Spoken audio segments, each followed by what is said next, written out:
জি, রাবিয়া বসরি সম্পর্কে শোনা যায়, উনাকে যখন কবরে নেওয়া হয়েছে, উনি আরেকজনকে নাকি স্বপ্নে দেখাইছে। উনার ইতিহাসের মধ্যে পাওয়া যায়, উনার সময়কার আরেকজন ভালো মহিলাকে আল্লাহ স্বপ্নে দেখাইছে রাবিয়া বসরির কবরের হালাতটা। উনাকে যখন কবরে প্রশ্ন করা হইল, মার রব্বুকা ওমা দীনুকা ওমান হাযার রাজুল, তোমার রবকে, তোমার ধর্ম কি? হ্যাঁ, ইনি কে? মানে রাসূলকে দেখাইয়া বলা হয়েছে ইনি কে? তো রাবিয়া বসরি ওই ফেরেশতাদেরকে বলছে, আরে ফেরেশতা, এটি কোনো প্রশ্ন হইল? সুবহানাল্লাহ কইতেন না, কইতেন এত শক্ত মুখল হয়ে গেল, সুবহানাল্লাহ কোন? আচ্ছা, ফেরেশতাকে ওই বিপদের সময় পাল্টাকেও প্রশ্ন করতে পারে? এটা এত সহজ মনে করে? কি বললো রাবিয়া বসরি? যে এটি একটা প্রশ্ন হইল, তোমার রব কে, তোমার ধর্ম কি? আরে আরো কোন কঠিন বস্তু আছে এটি জিগা বেড়া। মাত্র 3 হাত নিচে নামছি, 3 হাত। এই রাবিয়া বসরি গোলাম, আল্লাহর প্রিয় বান্দি আমি রাবিয়া বসরি, জীবন ভর আল্লাহকে ডাকছি, আমি বুঝি জানি না আমার রবকে? জীবনটা পুরোটা আমি শেষ করে দিছি ইসলামের জন্য, তোমরা আমাকে প্রশ্ন করো তোমার ধর্ম কি, আমি বুঝি জানি না আমার ধর্ম ইসলাম? জীবন ভর আমি এমন একটা রাত কাটে নাই রাসূলের দুরূদ পড়া থেকে আমার দিনটা শেষ হয় নাই, এমন একটা রাত শেষ হয় নাই নবীর দুরূদ আমি পড়ি নাই, নবীর দুরূদ আমি পড়ি নাই। নবীজিকে আমি এতবার স্বপ্নে দেখছি, তোমরা ফেরেশতারা নবীকে এতবার দেখো নাই, তাইলে আমার রাসূল এখানে দাঁড়ায় আছে, এই রাসূলকে আমি চিনব না, এটা কেমনে বুঝলা? কি বস্তু করে এগুলো?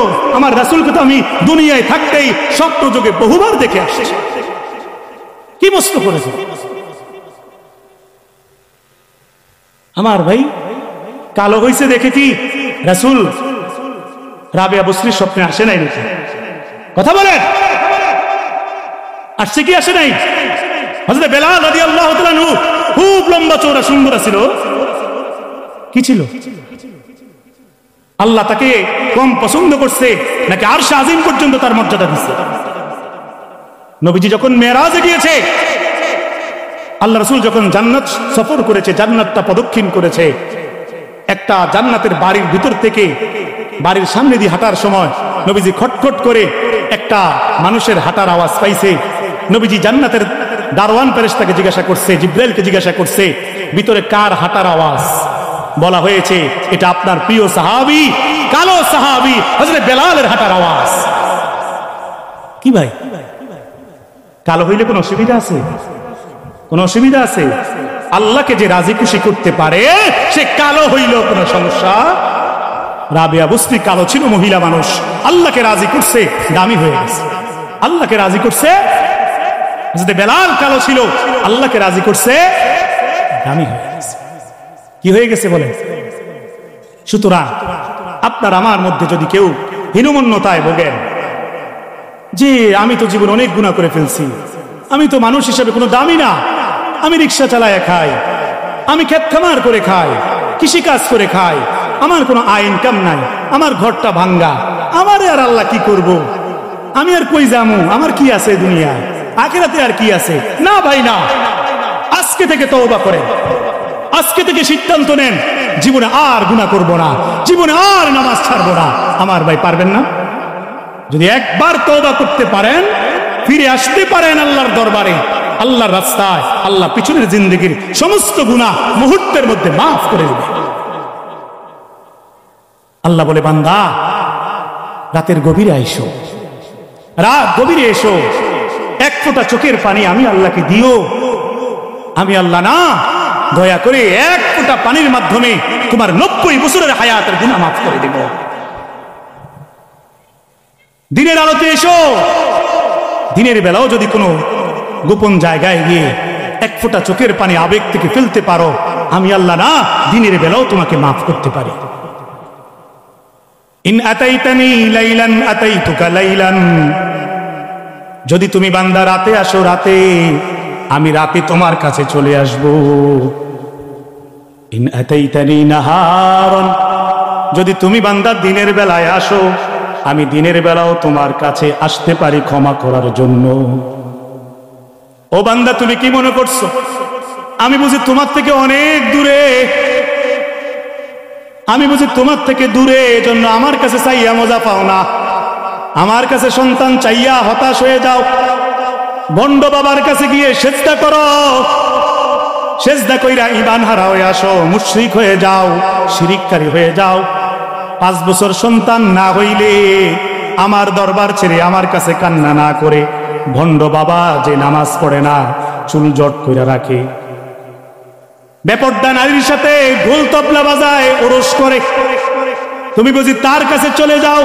আমার দরবার বুঝি এতই দুর্বল? তুমি আমার কাছে আসো না, তুমি আমার কাছে কেন আসো না রে বান্দা? তুমি কি জানো না ইব্রাহিম নবী 100 বছর পর্যন্ত সন্তান চাইছিল শুধুই আমার কাছে? তুমি কি মনে করছো? তুমি কি জানো না জাকারিয়া নামক একজন নবী ছিল? জাকারিয়া নবী নাম শুনছেন কিনা বলে? সেই জাকারিয়া নবী একটা সন্তানের জন্য 80 বছরের মতো আল্লাহর কাছে ফরিয়াদ করছে, কোনো ভণ্ডর কাছে যায় নাই। কি বলেন, গেছে নাকি?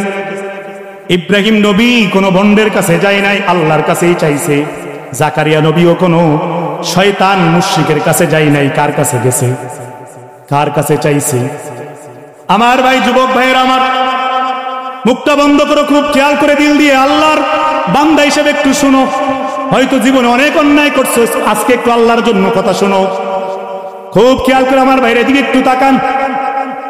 ইব্রাহিম নবী 100 বছর পর্যন্ত যে সন্তান চাইছেন, সব সময় একটা দোয়া করতেন।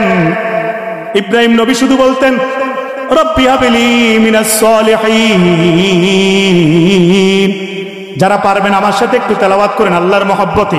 উলামায়ে কেরামরা একটু জবান খোলেন, রব্বি হাবলি মিনাস সলিহিন। পড়লে লাভ হবে, পড়েন, রব্বি হাবলি মিনাস সলিহিন, রব্বি হাবলি মিনাস সলিহিন, রব্বি হাবলি মিনাস সলিহিন। ইব্রাহিম নবী সব সময় কান্না করে বলতো, ইব্রাহিম নবী সব সময় একটা কথা বলতো, আয় আমার রব, আয় আমার আল্লাহ, আমাকে একটা নেককার সন্তান দেন না। রাতের 3টা বাজেও বলতো, দিনের 3টা বাজেও বলতো, ফজরের পরেও বলতো, বিকেল বেলাও বলতো, রাস্তার কোনায় দাঁড়ায়ও বলতো, ঘরের চিপার মধ্যেও বলতো, আল্লাহ একটা সন্তান দেন না, একটা সন্তান দেন না। চাইতে চাইতে চাইতে চাইতে আল্লাহর এত বড় জলিলুল কাদর নবী, যাকে খলিলুল্লাহ বলা হয়েছে, যার মাধ্যমে কুরবানির বিধানটা এসেছে, গরু জবাই করে গোশত খান, সেই ইব্রাহিম নবী যিনি আগুনের মধ্যে আল্লাহকে বলে নাই, আল্লাহকে বলে নাই, কুল্লা ইয়া নারু কুনি বারদাও ওয়া সালামান আলা ইব্রাহিম, আল্লাহু আকবার। নমরুদ আগুন জ্বালাইছে, আগুন, ইব্রাহিম নবীর কাছে ফেরেশতা আসছে দৌড়াইয়া, বলছে আমাদেরকে অর্ডার দেন, নমরুদকে ধ্বংস করে দিব, আমাদেরকে অর্ডার দেন, সব শেষ করে দিব। ইব্রাহিম নবী বলছে, তোমরা কেন আসছো? আমি আগুনে জ্বলি, আমার রব কি দেখে না? কুল্লা ইয়া নারু কুনি বারদাও ওয়া সালামান আলা ইব্রাহিম। ওই আগুনের ভয়াবহ মুহূর্তে ইব্রাহিম নবী শুধুই আল্লাহকে ডাকছে, আল্লাহর থেকে তাওয়াক্কুল হারায় নাই, ভরসা হারায় নাই। আমরা তো 2-4 বছর না যাইতে ভরসা হারাই। 3 বছর বিদেশের লেগে লাইন দিছি, লাইন লাগে না দেখা হতাশ হয়ে যাই। 2বার 3বার মসজিদের হুজুরকে, ইমাম সাহেবকে 100 টাকা 200 টাকা দিয়া দাওয়াত খাওয়াইছিলাম, দোয়া পড়াইছিলাম। বিদেশে লাইন লাগায় নাই, বিদেশে লাইন লাগে নাই। মসজিদের কোনায় গিয়া বদনামি করি, হুজুর কি দোয়া করলো, আমার ছেলে কেন বিদেশ যাইতে পারে না? আমার ভাইয়েরা, ইব্রাহিম নবী বারবার শুধুই চাইছে কার কাছে? 100 বছর চাওয়ার পরে আল্লাহ রাব্বুল আলামিন জানায় দিলেন, ফাবাশশারনাহু বিগুলামিন হালিম। যাও, এবার দোয়া কবুল হইল, একটা নেককার সন্তানের সুসংবাদ নাও। আল্লাহ যেন আরো বুঝাইলেন, একটা না 2টা পাইবা নেককার সন্তান, এবং শুধু এগুলো শুধু নেককার সন্তান না, এরা হবে নবী। একজনের নাম হবে একজনের নাম হবে ইসমাঈল, আরেকজনের নাম হবে ইসহাক। সুবহানাল্লাহ কইতেন না? ঠিক এমনি ভাবে জাকারিয়া নবী আল্লাহর কাছে চাইছিল, আল্লাহ রাব্বুল আলামিন 80 বছর পরে গিয়ে দোয়া কবুল করছে। কয় বছর পরে? আল্লাহ জানিয়ে দিলেন আন্নাল্লাহা ইউবাশশিরুকা বিয়াহইয়া, যাও আমার নবী জাকারিয়াকে তার ধৈর্যের সবরের ফলাফল জানিয়ে দাও, সন্তান আসতেছে, এটা নবী হবে, এটার নামও আমি জানিয়ে দিলাম, আসার আগেই নাম আমি নির্ধারণ করে দিলাম, এর নাম হবে ইয়াহইয়া।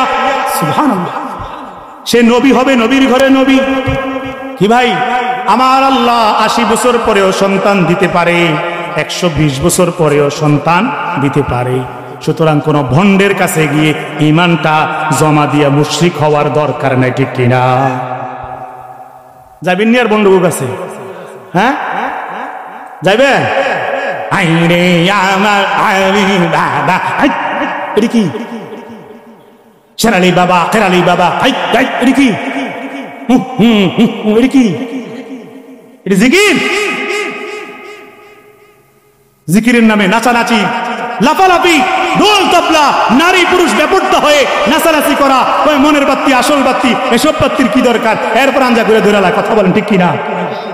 এই যে আমাদের নাঙ্গলকোটের মধ্যে মাইনুদ্দিন হিয়াজারি নামক এক ভণ্ড, তাকে কিছুদিন আগে জনতা ধুলাই করছে, এই ভণ্ড প্রকাশ্যে নারীদেরকে জড়াইয়া ধরে, যেটা তার কোনো বিবি না, প্রকাশ্যে নারীদেরকে জড়াইয়া ধরিয়া সে মারে পথ দেয়। বলেন নাউজুবিল্লাহ। এই ভণ্ডকে যেখানে পাবেন আরো ধুলাই করবেন, ঠিক কিনা বলেন? ইমান ইসলামের 12টা বাজাইছে, ঠিক কিনা? এগুলো ভণ্ড, ঠিক কিনা বলে? এগুলোর সাথে ইসলামের কোন সম্পর্ক নেই, ঠিক কিনা বলে? ভণ্ডদের কোন জায়গা শাহজালালের জমিনে হবে না, হবে না, হবে না। আমার ভাই, সন্তান চাইবো শুধুই কার কাছে? ছেলে বিদেশ যেতে হবে, বারবার রুনাজারি আহাজারি করবেন কার কাছে? আল্লাহ বলেছেন ওয়ানাহনু আকরাবু ইলাইহি মিন হাবলিল ওয়ারিদ। ও বান্দা, তুমি কি মনে করছো আমি বুঝি আরশে আজিমের উপর বসে রয়েছি? না না না না, কোরআনের আয়াত দিয়ে আল্লাহ স্পষ্ট জানিয়ে দিলেন আমি তোমার শাহরগ থেকেও আরো কাছে, আরো কাছে, আরো কাছে। তোমার যে রগটা কেটে ফেললে তুমি মরে যাবা, এই রগের চেয়ে তোমার আরো কাছে আমি আল্লাহ, আরো কাছে। তুমি চাইছো কয়দিন? কয়দিন চাইছো? কয়দিন আমার দরবারে আসছো? 2-4 বার শেষ। তুমি কি জানো না তোমার রাসূলরা, তোমার নবীরা কতবার চাইয়া পাইছে? আমি তো ধৈর্যের পরীক্ষা রে। তুমি কয়দিন চাইছো? 2 বার হুজুরের দাওয়াত দিয়ে আনছো, এলাকার 15 জন 20 জন খাওয়াইছো, হ্যাঁ, খাওয়ার শেষে দধিও দিছো, 7 আপও দিছো, আরে মজু দিছো। তুমি মনে করছো দোয়া কবুল হয়ে যাবে? আল্লাহ কি ধৈর্যের পরীক্ষা নবীদের থেকে নেয় নাই? আমার ভাইরা অধৈর্য হয়ে যাক, হুজুর চাইছি দোয়া কইরা, পোলা মানুষ হয় না, উনি দোয়া কইরা চাইছি, চেষ্টা করে চাইছি, পোলা কি হয় না? মানুষ হয় না। উনি সুদে টাকা লাগায়, কিস্তিতে টাকা লয়, ঘুষের টাকা লয়, মিথ্যার টাকা নেয়, অবৈধ রোজগার করে, আর কি বলে হুজুর চাইছি মাদ্রাসা দিয়া, পড়ে না। পড়বো কেমন? কি টাকা দিয়া পড়া? আপনি রাগ করেন আর যাই করেন, আল্লাহর কথা আমাকে স্পষ্ট করে বলতেই হবে, তা না হলে আল্লাহর দরবারে আমিও জবাব দিতে হবে, ঠিক কিনা বলেন? আপনার ভালো লাগুক বা না লাগুক, বুঝে আসুক বা না আসুক, মানেন বা না মানেন, আপনাকে শুনতে হবে। শুনে রাগ করা যাবে না, বরঞ্চ মাথা নিচু করে আল্লাহর কাছে তওবা করতে হবে, আল্লাহ আর করতে হবে। কি রাসূল স্পষ্ট বলেছেন, লা ইয়াদখুলুল জান্নাতা জাসাদুন গুজিয়া বিল হারাম। হারাম বক্ষণকারীর দেহ কোথায় যাবে না? জান্নাত। কি সুন্দর করে 10,000 টাকা মসজিদে দিয়ে দিচ্ছেন, সম্পূর্ণ টাকা সুদের, সম্পূর্ণ টাকা ঘুষের, সম্পূর্ণ টাকা টেন্ডারবাজির, সম্পূর্ণ টাকা চাঁদাবাজির, সম্পূর্ণ টাকা ধোঁকাবাজির। এই টাকা মসজিদে দিয়ে দিচ্ছেন, একটা টাকার দানের সওয়াব পান নাই। এবার বলতে পারেন হুজুর এই টাকা যে আমরা নেন, মসজিদ করে এলাম, মাহফিল করে এলাম, আমরা নেন জায়েজ নেই? অবশ্যই জায়েজ। আপনি ফিকার কিতাব খোলেন, মাসালার কিতাব খোলেন, হেদায়া খোলেন। এটা অনেকে জানেন না, অনেকে খোঁটা মারে আঙ্গরে, খোঁচা দিয়ে আমরা মাসালা বুঝতেই কাম করি। আল্লাহ আঙ্গরে সুযোগ দিছে, বুঝছেন না কাকারা? ও যুবক ভাইয়েরা, ও মধ্যবয়সী ভাইয়েরা, আপনি যে 10,000 টাকা, 20,000 টাকা, 1 লাখ টাকা মাদ্রাসার জন্য, মসজিদের জন্য দেন, আপনি সওয়াব পান না, এটা নেওয়া জায়েজ? এটাই ফিকার মাসালা। ওলামায়ে কেরাম কি বলে? এটা নেওয়া জায়েজ। না হলে উত্তর করে বড় হুজুর যে আসবে, হুজুরে জিজ্ঞাসা করে, এটা সত্যি টাকা নেওয়া জায়েজ, ওই টাকা দিয়ে মসজিদ করাও যায়, কিন্তু আপনি সওয়াব পাইতেন না, আল্লাহর কাছে ব্যবহার করা যায়, কারণ টাকা এটি আমরা নিজের না, এটা আল্লাহ শক্তি দিচ্ছে দেখে কামাইতে পারছে। কি হ্যাঁ, টাকা আপনি কাজ জোরে কামাইছে? আপনি যদি প্যারালাইসিস হয়ে ঘরে শুয়ে থাকতেন, রিজিক মূলত কার? সম্পদ কার? আল্লাহর টাকা আল্লাহ আমাদের থেকে দিছে, কিন্তু আমরা সওয়াব দিত না, মসজিদ করাই লেছে, মাহফিল করাই লেছে। বুঝলেন না মাসালা? এটাই খবর নিয়ে কোন মুফতি সাহেবের থেকে। সুতরাং আমার ভাইয়েরা, আল্লাহ আমাদের শাহরগের চেয়েও বেশি কাছে, শাহরগের চেয়েও বেশি কাছে। আল্লাহ ডাকলে শুনবে না? কে বলছে? কে বলছে শুনবে না? কে বলছে শুনবে না? কয়দিন বলছে আল্লাহ আমার ছেলেকে হাফেজ বানান, কয়দিন কান্না করছে? আলেম বানান, কয়দিন কান্না করছেন? ইচ্ছা মতন পিড়াইয়া শিকল লাগাইয়া বাইন্দা দিয়েছেন, আইতের সময় বিড়ি ধরাই লেছেন।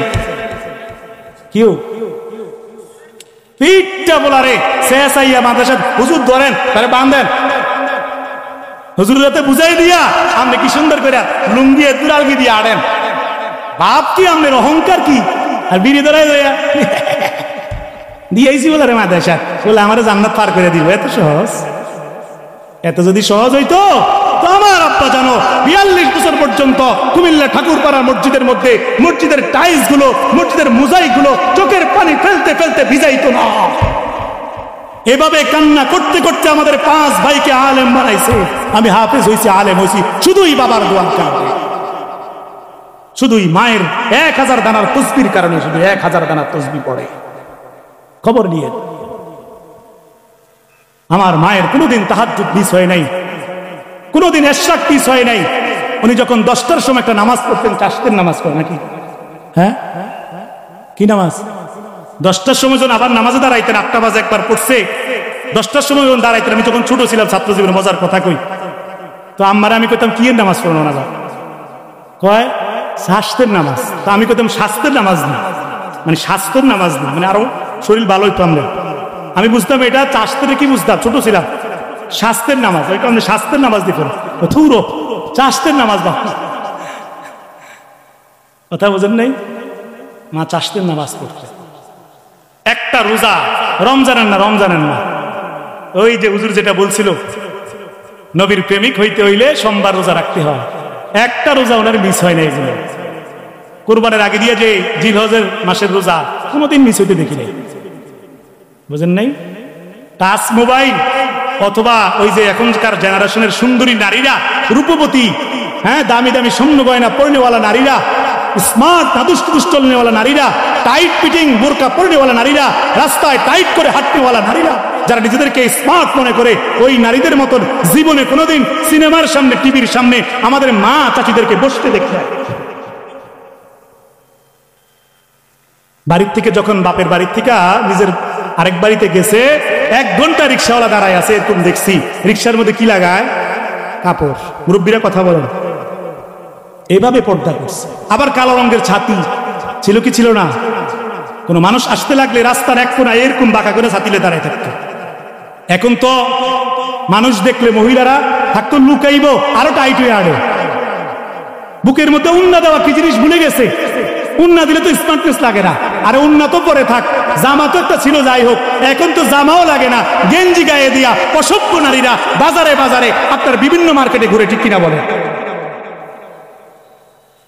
এমন নারীর পেটের থেকে শাহজালাল এমনি বাইরিব আশা করে, জুনায়েদ বুগদাদি বাইরিব, নাম করা বক্তা বাহির হবে, আলোচক বাহির হবে, খতিব বাহির হবে, আলেম বাহির হবে, আশা করেন?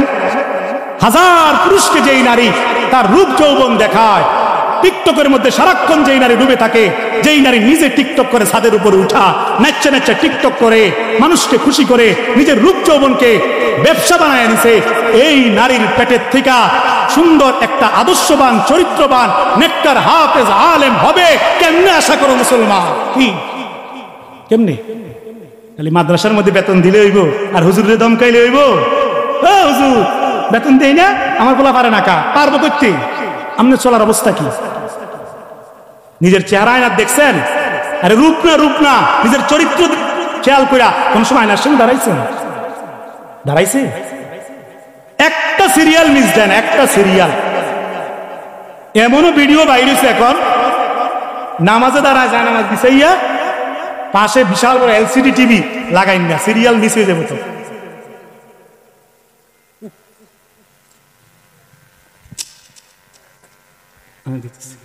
বাস্তব না বাস্তব?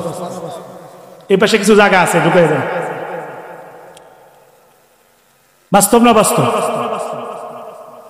নামাজ চলে, টিভিও চলে। নামাজ পড়ে, সূরা কিরাত পড়ে, কানায় কানাইয়া সিরিয়ালের কিতা চলে একটু কানায় কানায় ওটাও দেখে, ঠিক কিনা বলি? এটি নামাজ? এটি তো ছাদের উপরে উঠতো নাই নামাজ, থাকতো আরশে আজিমে যাবে সওয়াব। আমার ভাই বড়ই আফসোস এই সমাজের জন্য, বড়ই আফসোস। এই বদ আমল করে কেমনে আপনারা ভালো কিছু আশা করেন? কি কয় জানেন? হুজুর 4টা পোলা, ঠিক কিনা? আজানটা যখন দেয়,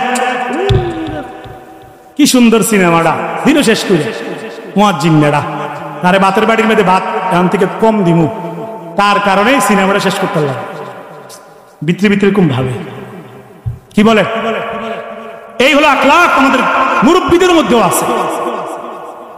গীবত করে, গীবত করে, শিকায়েত করে। আমার ভাই বড়ই আফসোস। ভাই আওয়াজ বন্ধ করি, চুপচাপ বসে যাই, জায়গা না হলে কিছু করার নাই, দাঁড়ায় থাকতে হবে। ফাঁকে ফাঁকে ঢুকে যান, জায়গা আছে কিছু কিছু। হুজুর আসতেছে তো ইনশাআল্লাহ, হুজুরের গান পাইয়া এখন লোকসংখ্যা বাড়বে, এটা আমি জানি। প্রিয় ভাইয়েরা আমার, তাইলে এই যদি হয় আমাদের মুরব্বী চাচাদের হালাত, যুব সমাজের হালাত, যারা বিয়ে করছে, সন্তান জন্ম দিছে, হ্যাঁ ওই যে সময়ও বলছিল বিয়ের সময় কোনো সুন্নত মানে নাই, বিয়ের সময় গান বাজনা করছে সারা রাত, বিয়েটা করছে ঢোল তবলা বাজাইয়া, বিয়েটা করছে একবারে লম্বা গাড়ির শাড়ি বানাইয়া, ওই যে ভিডিও করাইয়া নারী পুরুষ একসাথে হলুদ অনুষ্ঠান করছে, নারী পুরুষ একসাথে খাবার খাইছে, নারী পুরুষ একসাথে ঘষাঘষি করছে, হাসাহাসি করছে। এই অবৈধ বিয়া, বিয়ে তো কোনো রকম হয়েছে, বিয়ের মধ্যে তো সুন্নত ছিল না, আল্লাহর রহমত ছিল না। তাইলে এই যে দম্পতি, এই যে ছেলে মেয়ের মিলনের মাধ্যমে যেই সন্তান জন্ম হয়, এই সন্তান কিভাবে জুনায়েদ বুগদাদি হবে, কিভাবে আল্লাহ ওয়ালা হবে, কিভাবে শাহজালাল ইয়ামিনী হবে, কিভাবে দ্বীনের আলোচক হবে, কিভাবে আশরাফি হবে, কিভাবে কি হবে বলেন? কিভাবে হবে? আখলাক ভালো না হলে সন্তান ভালো হয় কেমনে? বিয়ের অনুষ্ঠান সুন্দর না হলে ভালো সন্তান আশা করেন কেমনে? এই জন্য আমাদের আখলাক চেঞ্জ করতে হবে, নিজেকে শুধরাতে হবে, নিজের চেহারা আয়নায় দেখতে হবে, ঠিক কিনা বলে? তারপরে গিয়ে আপনি ভালো একটা ছেলেকে মাদ্রাসায় দিলেই দেখবেন 2 বছরে কোরআনে কারিমের হাফেজ, ঠিক কিনা? এজন্য মা বোনরা যারা শুনতেছেন, আপনাদের আমল পরিবর্তন করেন। 5 ওয়াক্ত নামাজ বাকায়দা সুন্দরভাবে পড়েন। জোহরের নামাজটাকে ঠেলতে ঠেলতে কাজের উসিলা দেখাইয়া আসরের সময় নিয়ে লাগান। এই ধোঁকাবাজে আল্লাহর সাথে কইরেন না। আল্লাহ আছে না এরকম?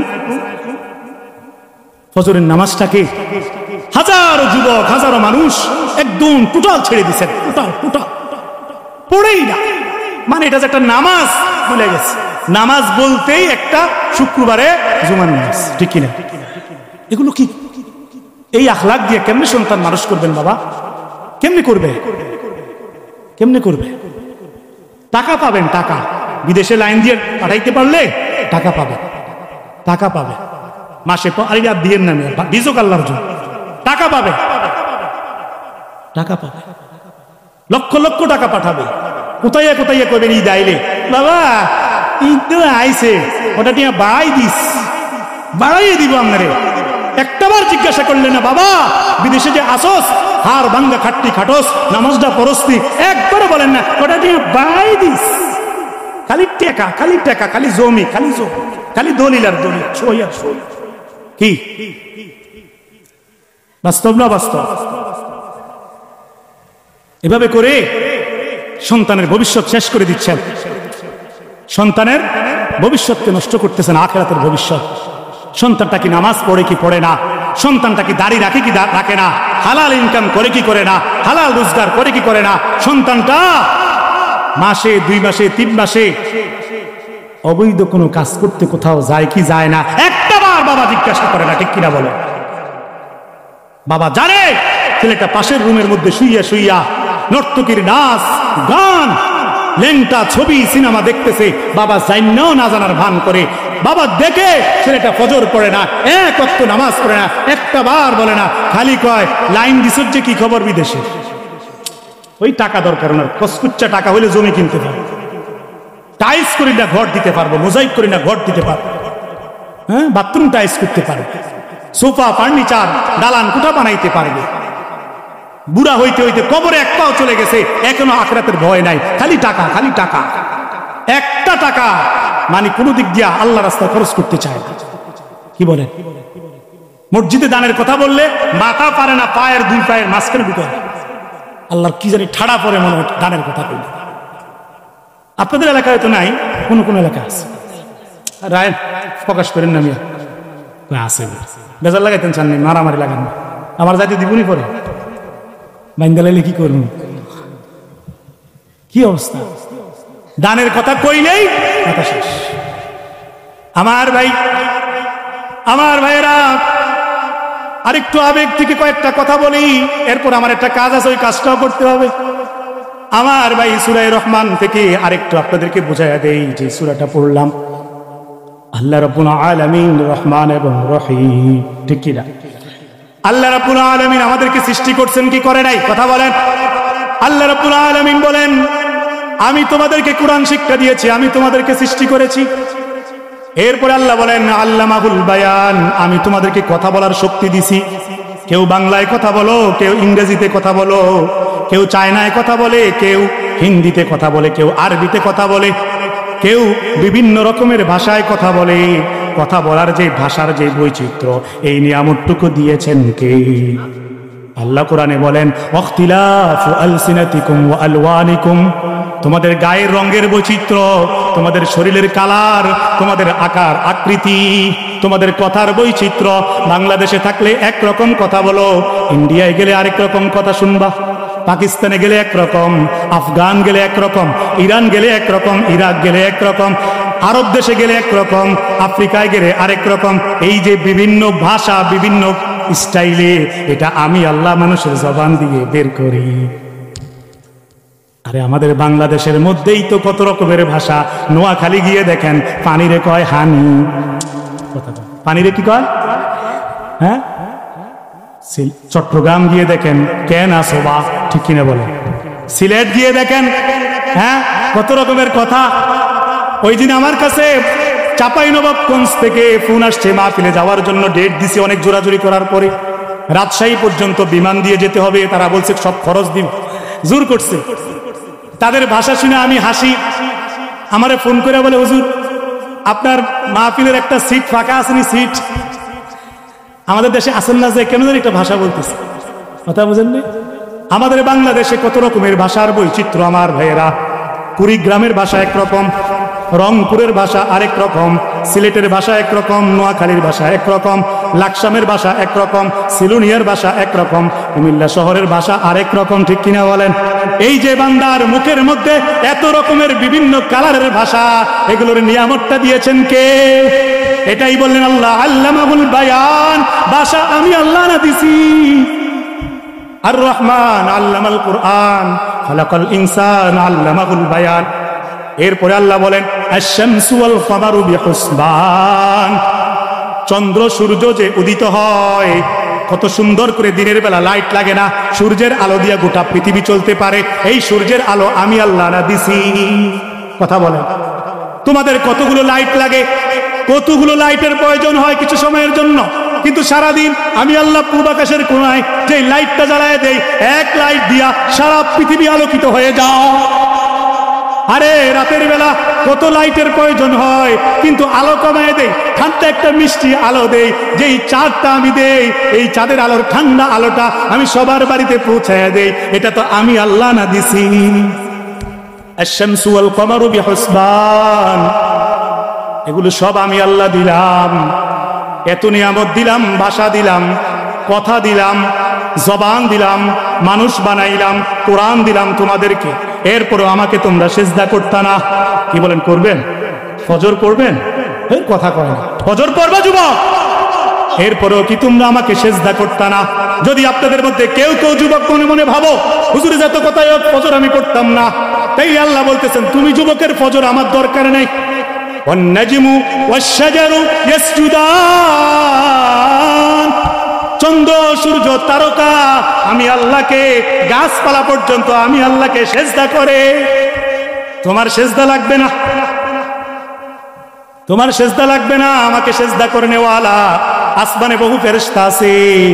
কেউ দাঁড়ায়া দাঁড়াইয়া আমার তাসবিহ পড়ে, কেউ রুকু অবস্থায় সারা জীবন তাসবিহ পড়ে, কেউ সেজদা দিয়ে আমি আল্লাহর সুবহানাল্লাহ পড়ে। ওয়াতারাল মালাইকাতা হাফিনা মিন হাওলিল আরশ ইউসাব্বিহুনা বিহামদি রাব্বিহিম। আয়াতের অর্থ পড়ে দেখেন, আল্লাহর চতুর্দিকে, আরশের চতুর্পাশে, আল্লাহর কুরসির চতুর্পাশে লক্ষ লক্ষ কোটি কোটি ফেরেশতা চিরদিনের জন্য দাঁড়ায় আছে, একটানা পড়তেছে সুবহানাল্লাহ। কোন কোন ফেরেশতা তার তো কোনো খানা নাই, কোনো ক্ষমতা নাই, সে রুকু অবস্থায় পড়ে আছে, চিরদিনের জন্য সে পড়তেছে আলহামদুলিল্লাহ। কোন কোন ফেরেশতা 24 ঘন্টা সেজদা দিয়ে আছে, চুপচাপ পড়তেছে আল্লাহু আকবার। কোন কোন ফেরেশতা পড়তেছে লা ইলাহা ইল্লাল্লাহ। আল্লাহ বলেন, তুমি না পড়লে বান্দা কোনো অসুবিধা নাই, আমার কাছে পড়নেওয়ালা কোটি কোটি ফেরেশতা আছে।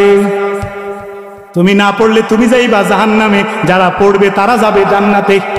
ফারীকুম ফিল জান্নাহ ওয়া ফারীকুম ফিস সাঈর। কুরআনে আল্লাহ স্পষ্ট বলেছেন, একদল যাবে জান্নাতে, একদল কোথায়? আরো জোরে বলেন, একদল জাহান্নামে। আল্লাতী তাত্তালিউ আলাল আফিদা, যেই জাহান্নামের মধ্যে যখন বান্দা পড়বে, বান্দার কলিজাটা ভুনা হয়ে যাবে, ভুনা। বলেন নাউজুবিল্লাহ। তুমি পড়লেও আমার ক্ষতি নাই, না পড়লেও আমার ক্ষতি নাই। পড়লে জান্নাত পাইবা, না পড়লে জাহান্নাম পাইবা। আমার ভাইয়েরা, রব্বুল আলামিন বলতেছেন, সাগরের যে পানিগুলো, সূরা রহমানের আমি